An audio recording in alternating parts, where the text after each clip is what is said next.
अस्सलाम वालेकुम नाजरीन, मैं हूं अमीना खान। प्रोग्राम है मेरी धरती मेरी दुनिया। नाज़रीन, अपनी फनकाराना सलाहियतों के जरिए लोगों में खुशियां बांटने वाले लोक फनकार हुकूमती सरपरस्ती ना होने की वजह से खुद किन हालात से दो चार हैं, इस हवाले से आज के प्रोग्राम में खुसूसी रिपोर्ट शामिल की जा रही है। नाज़रीन, तालीम का शोबा भी जिन हालात से गुजर रहा है, इस पर भी हमारी नजर रहेगी। आज भी टांग के इन स्कूलों का जिक्र किया जाएगा जहां तलबा बुनियादी सहूलतों से महरूम हैं। इसके अलावा सेहत और दीगर शोबों में आवाम को दरपेश मसाइल का जायजा लेने के साथ साथ अमन और अमान की सूरत हाल पर भी हमारी नजर रहेगी।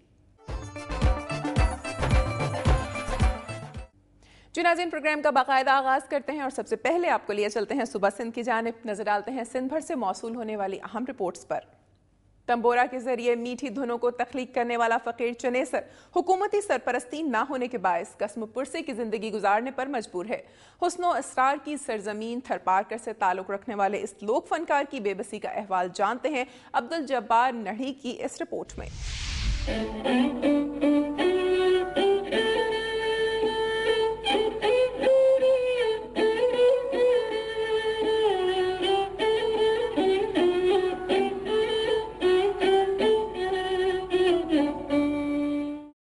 हुस्न असरार की सरजमीन थरपारकर में दिलफरेब धुने बखेर कर सहर तारी कर देने वाले लोक फनकार फकीर चनेसर बीमार क्या हुए कि खैर खाओं ने भी मुंह मोड़ लिया। सिंध का जिला थरपारकर जहां अपने रवायती हुस्न असरार के लिए मशहूर है, वहाँ गुर्बत और नाखानदगी में भी दूसरे अजला से बहुत आगे है। फकीर चनेसर थरपारकर के लोक फनकार हैं जो अपने तंबूरा से ऐसी दिल फरेब और मीठी धुनें बजाते हैं कि सुनने वाला इन धुनों के शहर में गिरफ्तार हुए बगैर नहीं रह सकता। वो आजकल बीमार हैं लेकिन कोई उनको पूछने वाला नहीं।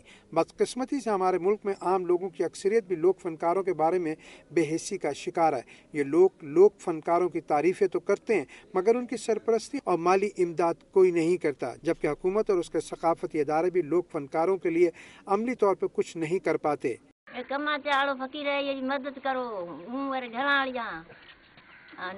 मदद करी जाए। पाकिस्तान में बजाने वाला ये लोग है, इस वजह से हमारे पाकिस्तान में गवर्नमेंट हमारे मेरा वाल साहब बीमार है, इसकी मदद की जाए। नाज़रीन, लोक फनकार खुशी हो या गम हर हाल में आवाम को खुश करने और उनके दिल बस्तगी का सामान करने में मसरूफ रहते हैं, लेकिन उनकी अपनी जिंदगी किस कर्ब से गुजर रही होती है इस पर कोई तवज्जो देने की जहमत ही नहीं करता। चनेसर फकीर ने भी जिंदगी का बड़ा हिस्सा अवाम की दिलबस्तगी का सामान करने में गुजारा, लेकिन हुकूमती सरपरस्ती ना होने की वजह से ये लोक फनकार कसम पुरसी की जिंदगी गुजार रहा है। हुकूमत को चाहिए कि वो चनेसर फकीर की मदद करे और इस हवाले से कोई पॉलिसी बनाए ताकि लोक फनकार ऐसी सूरत हाल से दो चार ना हो। और नाज़रीन, अब नजर डालते हैं सुबह सिंध की चंद खबरों पर। कोटरी में रेलवे ट्रैक बम केस में गिरफ्तार किए गए जीएसएन के ओहदेदारों की गिरफ्तारी के खिलाफ रैली निकाली गई। कोटरी में रेलवे ट्रैक बम केस में गिरफ्तार किए गए सिंध के ओहदेदारों की गिरफ्तारी के खिलाफ रैली निकाली गई। स्टेशन चौक से निकाली गई रैली के शुरका नारे लगाते हुए डीपीओ ऑफिस आए, जहां उन्होंने धरना दिया। रहनुमाओं का कहना था कि railway track bomb blast case में गिरफ्तार जिस्कम ओहदेदार शाहिद सोलंगी को बाअसर शख्स के इशारे पर झूठे मुकदमे में गिरफ्तार किया गया। उन्होंने कहा कि बाअसर शख्स ने जामशोरों में कब्रिस्तान पर कब्जा किया हुआ है, जिसके खिलाफ जिस्कम कारकुन एहतजाज कर रहे हैं। इस एहतजाज को दबाने के लिए जिस्कम कारकुनों पर पहले भी मुकदमे दर्ज कराए गए। घोटकी के करीब वाक़ जामिया सिद्दीक़िया अहयाउल इस्लाम भरचोंडी शरीफ में बैनुल अक़वामी हुस्न क़िरात और नात कॉन्फ्रेंस मुनक़्क़िद की गई, जिसमें मिस्र, लीबिया और उर्दून समेत कई इस्लामी ममालिक के कारी, आलिम, अक़ीदतमंदों और हज़ारों मुरीदैन ने शिरकत की। घोटकी के करीब वाक़े जामिया सिद्दीक़िया अहयाउल इस्लाम भरचोंडी शरीफ में बैनुल अक़वामी हुस्न क़िरात और नात कॉन्फ्रेंस मुनक़्क़िद की गई, जिसमें मिस्र, लीबिया और उर्दून समेत कई इस्लामी ममालिक के कारी, आलिम, अक़ीदतमंदों और हज़ारों मुरीदैन ने शिरकत की। दरगाह आलिया भरचोंडी शरीफ में पहली बैनुल अक़वामी महफिल हुस्न क़िरात और नात ख्वानी की तकरीब मुनक़्क़िद हुई, जिसमें मिस्र से आने वाले कारी मोहम्मदुल हुसैनी, कारी शेख आदिलुल बाज़, कारी इनायतुल्लाह और दीगर नामवर उलमा इकराम ने शिरकत की। कारियों ने कलाम पाक की रूह परवर अंदाज में तिलावत करके हजारों शुरका पर रूहानी वजद की कैफियत तारी कर दी। महफिल की मेज़बानी हाफिजुल मिल्लत फाउंडेशन पाकिस्तान के चेयरमैन मियां अब्दुल मालिक ने की, जबकि महफिल की सदारत दरगाह आलिया भरचोंडी शरीफ के सज्जादा नशीन अमीर जमात अहले सुन्नत पाकिस्तान ने की। नाज़रीन, सुबह सिंध से मौसूल होने वाली रिपोर्ट्स आपने मुलाहिजा की। आपको लिए चलते हैं सुबह बलूचिस्तान की जानिब, नजर डालते हैं बलूचिस्तान से मौसूल होने वाली रिपोर्ट्स पर। गुज़श्ता दिनों शदीद बारिशों की वजह से बोलान के इलाके में नाड़ी नदी में तुग़यानी आने से कई देहात ज़ेर आब आ गए, जबकि हुकूमत की जानिब से इस हवाले से मुतासरीन की इमदाद नहीं की जा रही है। तफसीलात जानते हैं इस रिपोर्ट में।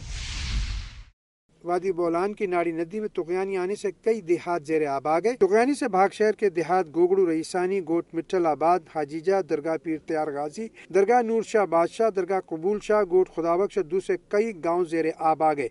अचानक सैलाब रात के वक्त दाखिल हुआ, जिसकी वजह से लोग बड़ी मुश्किल से अपनी जानें बचाकर बाहर निकले। लाखों एकड़ रकबे पर तैयार सरसों और गंदम की फसलों को भी पानी बहा कर ले गया। इलाके में बारिश का सिलसिला जारी है, जिसकी वजह से इमदादी कार्रवाइयों में दुश्वारी पेश आ रही है। लोग बेसरो सामान के आलम में बारिश में पड़े हैं, जबकि कई देहातों का रास्ता भी दूसरे शहरों से मुनक़ता हो गया है। नाड़ी नदी में तुग़यानी आने के बाद दरगाह पीर तैयार गाजी बादशाह मुकम्मल तौर पर ज़ेर आब आ चुकी है। दरगाह के साथ साथ बने जो मकाना थे और गोट कलड़ो, गोट मिठलाबाद और तमाम गोगड़ो रैसानी भी ज़ेर आब आ चुके हैं। गवर्नमेंट की तरफ से अभी तक कोई रिलीफ का काम नहीं हो सका है। रात से अभी तक बारिश का सिलसिला भी जारी है। कैमरामैन के साथ मुश्ताक अहमद कलवाड़, दुनिया न्यूज़, पीर तैयार गाजी बादशाह, बोलान। गुज़श्ता साल आने वाले सैलाब की तबाहकारियों के नतीजे में मुतासरीन आज भी दरबदर हैं। गुज़श्ता दिनों बारिशों से नाड़ी नदी में भी तुग़यानी आई, जिससे कई देहात मुतासर हुए। सूबाई हुकूमत को चाहिए कि वो मुतासरीन की मदद करे और उनकी बहाली के लिए इक़दामात उठाए। नाज़रीन, प्रोग्राम में यहाँ एक ब्रेक के बाद शामिल करेंगे। सरकारी स्कूलों में समई और बसरी आलात तो दरकिनार, बैठने के लिए टाट तक मैसर नहीं।